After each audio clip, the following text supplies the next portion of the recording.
What's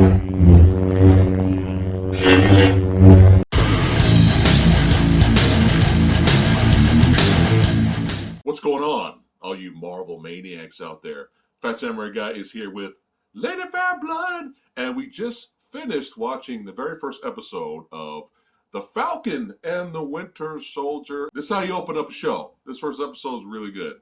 So we're going to talk a little bit about it with spoilers. Yeah. It's kind of hard to talk about TV show episodes without spoiling what's in it. So we're like, oh, fuck it. Yeah, I'm sure all of you guys have watched it already. Yeah. And but yeah, we'll talk a little bit about it. But I highly enjoyed this. What do you think? This is my dream show because one of the things that I absolutely adored that came out of Civil War was Sam and Bucky's banter. Yeah. Their kind of chemistry, them negging each other throughout that film, really just tickled me. It was fun. It was funny. It was fun. It was one of the highlights for me personally. Mm-hmm. And when I found out they were getting their own series, even if it's only 6 episodes, I was like, oh, thank you, Marvel gods. Yeah, yeah. I was like, yes, please, absolutely. And so I was very happy about that. I'm very happy so far with what we've gotten. Straight out of the gate, I was almost jumping out of my chair. Because it took me a while until she told me. I was just like, she was really excited. I was like, what's going on? Because I am a score junkie. Yeah. And one of the things that Marvel has kind of dipped on with me is themes, superhero themes. Yeah. And they're very, very inconsistent with what they do with their superhero themes. I mean, Thor alone has had 3 different composers. Iron Man, 3 different composers. You know, the most consistency you're going to get is the Avengers franchise, right, which in 4 films has had 2 composers, and that second movie, Age of Ultron, had 2 composers in that film right there. Yeah.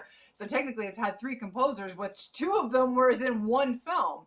So first Avengers, and then obviously Avengers Endgame and Infinity War had Alan Silvestri, which was the closest thing to continuity you're going to get.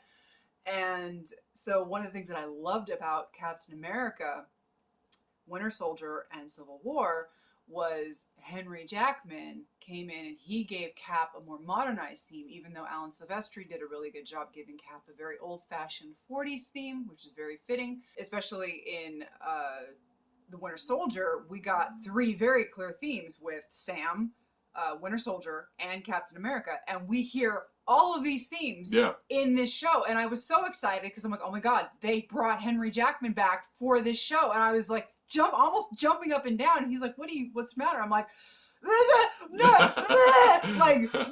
my brain was just like firing on all synapses in this really kick-ass opening sequence. Yeah, the opening action sequence is dope, man. Like, it's like Sam's on his mission there, and this is like, there's helicopters. You got Red Wing going out there kicking ass. We even got a Batroc returns. Right. George St. Pierre. Right. That's right. He returns from Winter Soldier. He's in there. We got him fighting. I mean, Sam's flying all over the place. Explosions, helicopters, crazy camera angles. Like, this is how you open up a show. Like, this is like, I was all on board.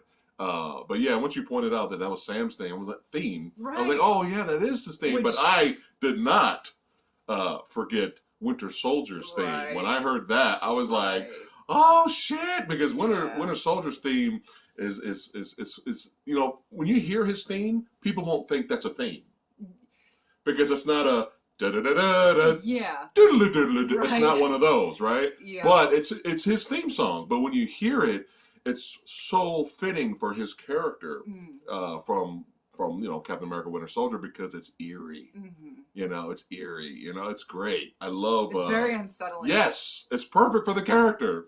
As Winter Soldier, not Bucky. As Winter Soldier. It's that music that you hear, and when you see him in character, you're like, oh God, you're gonna die. Yeah, it's gonna you're gonna die. Something's gonna go horribly wrong. I was happy that during the action sequence, Batroc did not die. Yeah. You can bring him back anytime.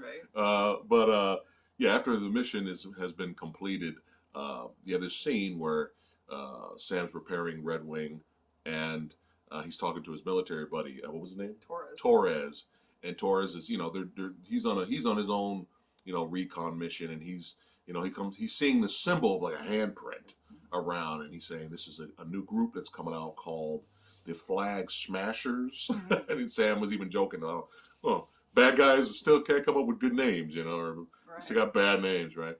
But the whole, I guess, as of right now, the whole concept of the Flag Smashers group is they want things to go back to when the snapping happened, Right. and the blip, Right. and so that doesn't sound too good. Right. And now you could talk about the really good scene after that with Rhodes, Uh, the boy Rhodes showing up. Yeah, so Sam, he obviously at the end of Endgame, Cap gives Sam the shield. And if you hear a meow, it's one of my cats. Don't worry about it. Sorry. He's a little spaz. He's don't worry about it. Yeah. And Sam, with the intent of passing the mantle, you can be the new Captain America. You can be the new symbol. People need a symbol. And one of the things that Sam said, Cap says, how does it feel? And Sam says it feels like it belongs to somebody else. But, Cap tried to assure him, it's like, no, it's yours. But we come to find out that Sam just has these doubts and he decides to give up the shield. So they go to I'm assuming it's the Smithsonian, because that's what they were talking about in Winter Soldier. Where the Captain America shrine is, where we've seen that before in the Winter Soldier. That's pretty cool. The bike, the old school shield. It's pretty cool looking. All the tributes to him and all that. And he gives it to them, and they put the shield on display, and he gives up the shield, so he no longer has the shield. And Rhodey is there for the ceremony, and him and Rhodey have this really good conversation. Rhodey's pretty much just like, dude, what are you doing? Are you sure this is what you want to do? We kind of need this symbol. And then you get to this really badass, awesome, Winter Soldier, long hair, creepy theme, doing badass shit, going on the hunt, killing motherfuckers, saying Hail Hydra, all that shit. And then we get a zoom in on the last guy. He's like, don't kill me, man, don't kill me. And he kills him. And then it cuts to, Bucky waking up. He's having a nightmare. He's still dealing, with his past. He's still dealing with that. It's a lot more realistic. It's like a guy who's basically, forced mentally and physically to become this fucking assassin. Now he's trying to walk the way of the straight and narrow. Now he's still gonna have to deal with that shit. It's not gonna just go away. You know what I mean? So I do really like that. But now he got a scene where he's kind of basically seeing a therapist now. Right. Which was actually kind of comedic in a way. Yeah, you glean that she was a former soldier. Yeah. So she's like calling him out on all his bullshit because he's lying about not having nightmares. And she's like, dude, I can tell when you're lying, right? Yeah. And so there's like this really funny banter back and forth where he won't talk. And so she whips out her notebook and he's like, that's really passive aggressive of you, And they just keep going back and forth. And so that was really amusing, but at the same time giving it this weight. Of where he says he's trying, but at the same time he's not really progressing. And she like says, well, give me your phone at one point, and he like gives her his phone, and he's like, you don't even have 10 numbers in here. You don't have 10 phone numbers in here. You have no friends. All of these phone numbers, you've got all these unanswered texts from Sam. And, and the last person you messaged was me. This is sad. You have no friends. You've got nothing. You've got no social life. You need people. Right. And she's like, what do you want? And he's like, I want peace. And she's like, that's bullshit. Yeah. All the stuff that you've been through, a quiet mind for someone like you is bad. Right. It's not something that you want. It's all the stuff that you've been through. It's just like, it's too much. Right.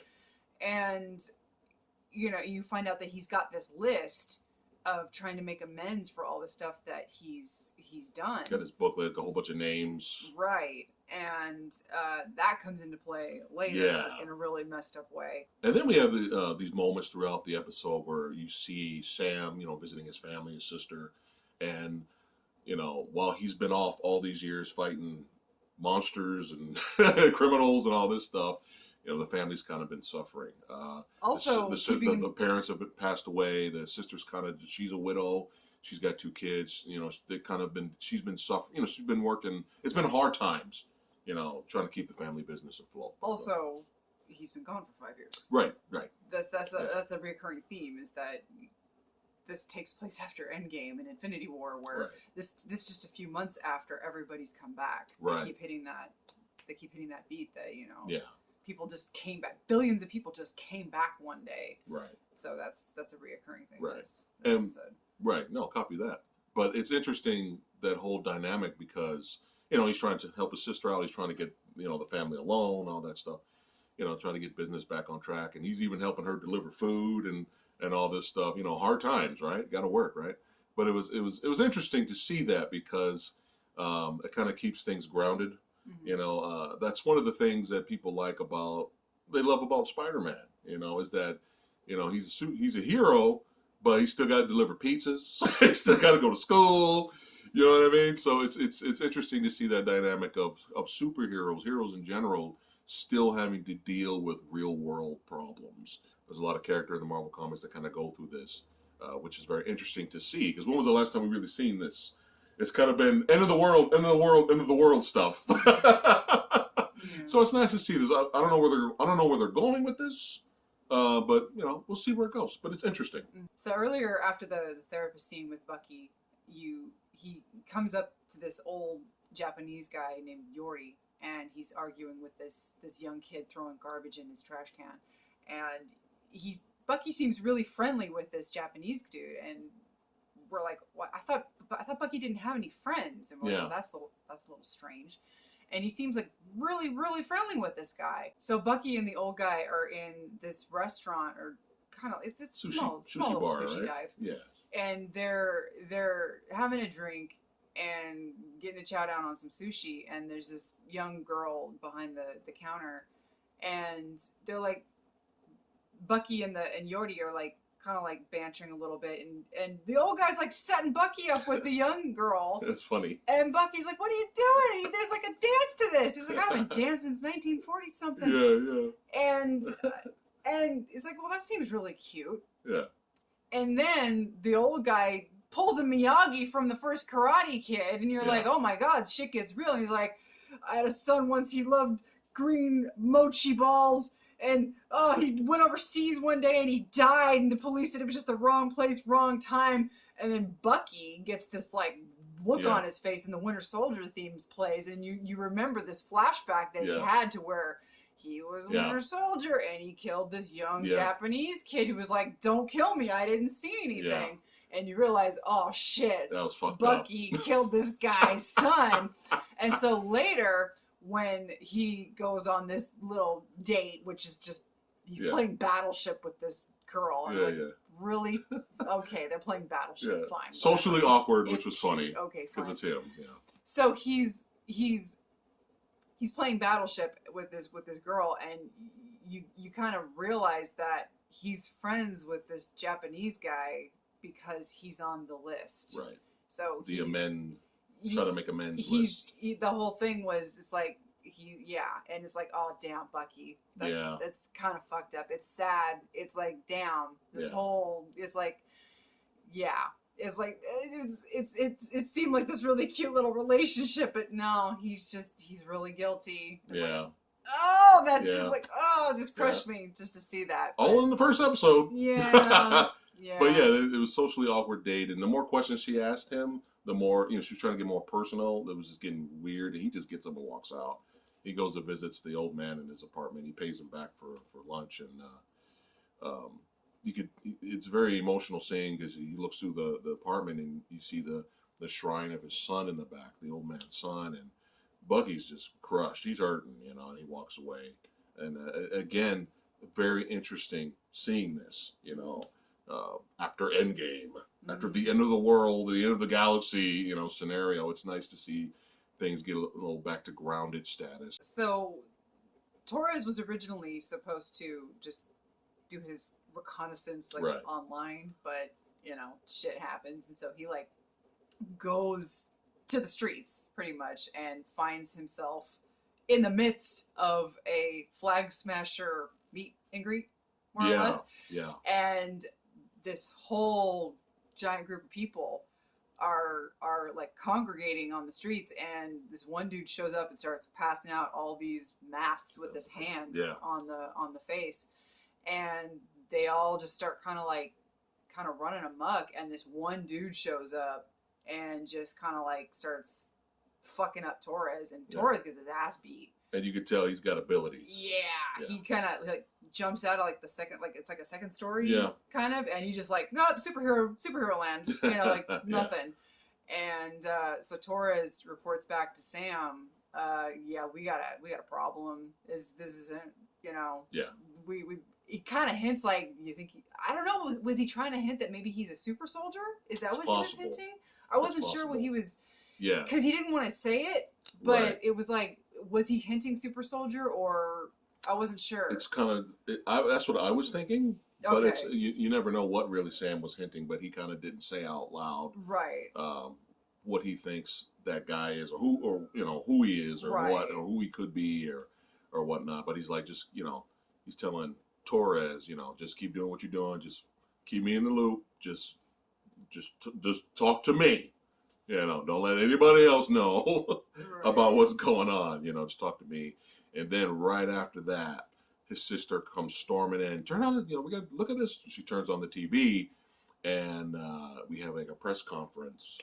And the guy, the big reveal. Yeah, the guy who was like, we're going to retire the shield.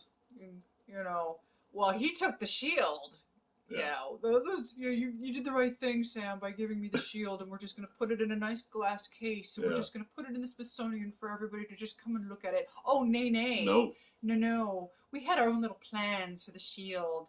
And so they reveal a brand new Captain America, because these are hard times, and we need a symbol of hope. We got a brand new Captain America, a.k.a. U.S. agent, played by... Wyatt Russell. Wyatt, don't ever shave your beard again, Russell, because Mister, you look so derpy in that mask, boy. And that grin at the end. Oh my goofy, God! Right? I'm sure that was on purpose. Oh my God, he was looking like what was it, Salinger from the Pie-In movie? Oh shit! That's what he was looking like. He was looking so goofy. Oh man, but that was pretty funny though. I was like, oh God, but then we, cut back to Sam's face, and he's just not having it. Yeah. He's just like, God damn it, did I fuck up? Is this my fault in a way, right? But yeah, overall, very, very great first episode. Special effects were great, action was great, it was exciting. It was, anytime we get flashbacks to Winter Soldier when he was a fucking maniac, I love it.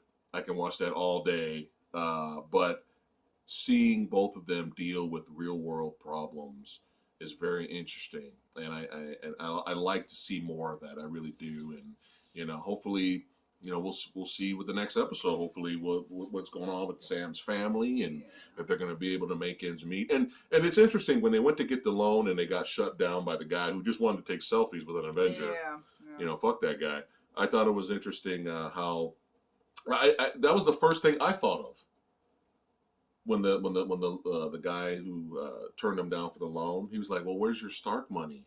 That was the first thing I thought of. I was like, "Why is Sam's family or Sam himself? Doesn't he have any money?" But it's like, Stark, is dead. Yeah. He's not around, and there was really no scene or thing set up that I'm going to put Sam in my will. You're trying to save the world at the time. Trying to save the world. You gotta love the infuriating logic of the banks. You have no income for the past 5 years. He was dead for a while there. He wasn't around. There was a snapping. There was like nobody there. Yeah. For a while, it's like there was no. But no Stark money. He didn't have time to put Sam in his will. Trying to save the world, and then he died basically. Yeah. I thought that was interesting. But yeah, we'll see where this goes. Yeah, I love how this, especially again because you have the score from Henry Jackman. This feels like it's in the world. It inhabits the world that was established from the Russos, Captain America, Winter Soldier, and Civil War. It feels like it lives in that world. But yeah, overall, great kick-ass first episode. Again, special effects look great.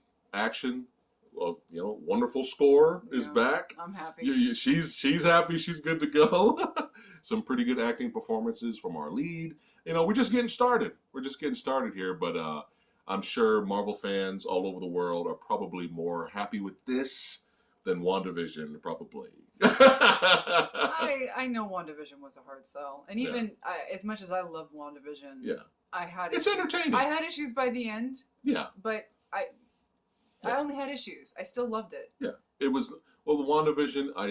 What I liked about WandaVision was that it felt different, and Marvel took a risk with it, and I like that. I do like that, but. That's what's great about the comic book movies. I still consider all having all the different genres, right? We can have our WandaVision, and then we can have our Winter Soldier and Falcon. And I still consider WandaVision a win.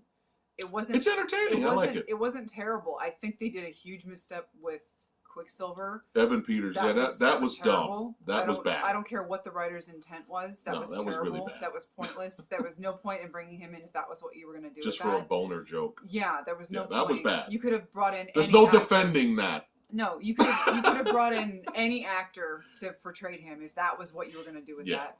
Yeah. It's like, did you learn nothing from Ben Kingsley's Mandarin? If that's what you were going to do, Yeah. So it's like, that was the biggest misstep. I thought, Agatha was like, okay, she was fine. Yeah. It was kind of throwaway villain, but whatever. Yeah, whatever. Yeah. But I loved expanding on Wanda's character. Yes. So I mean, the more Elizabeth Olsen and Paul Bettany together, they're great. I'm all for that. They're the reason to watch. And I think that's something that Marvel has really succeeded and exceeded in with my expectations so far, is that a lot of the actors, they get some of the best actors with some really great chemistry. You get Anthony Mackie and Sebastian Stan, great chemistry, but then you get Anthony Mackie and Don Cheadle. Yeah. You get one scene together right there. They have great chemistry. Then you get Don Cheadle, put him together with Tony Stark. What's his name? Robert Downey Jr. Yeah. They've got great chemistry. Yeah. Chris Evans and Robert Downey Jr. They got their headbutts, but they've got great chemistry. Yeah. Everybody manages to have this really great rapport with each other. Yeah. Sans maybe Captain Mistakes were made. But that's a whole other, can of worms. But I'm just saying, so many of them, they're good actors, but they all manage to have this really good rapport with each other. Yeah. And that's something that I think that, again, Marvel has really done a really good job with these actors that they come in, and it's just like, wow, you're crushing it. Yeah. Yeah. Nobody's really phoning it in. Right. Now, and this is a mini series. Yeah. Yeah. The mini-series. Yeah, and look at what these actors are doing. It's a freaking mini-series, and they're taking it seriously, like if it was a movie, a serious movie. So, but no, that was great. I really enjoyed this first episode. So, we'll be doing another video review, spoiler review vlog for episode 2. Without a whining cat. Yes, we'll make sure the cat's not. The cats will be put away. There you go. But yeah, overall, great. Enjoyed it. Looking forward to next week. So let us know in the comments below what you guys thought of the first episode of The Falcon and the Winter Soldier. We'd like to thank all of you badasses for watching. Don't forget to like, share, and subscribe. Join the Movie Dojo Army, and we'll see you Marvel Maniacs next time. Take care. Perfect.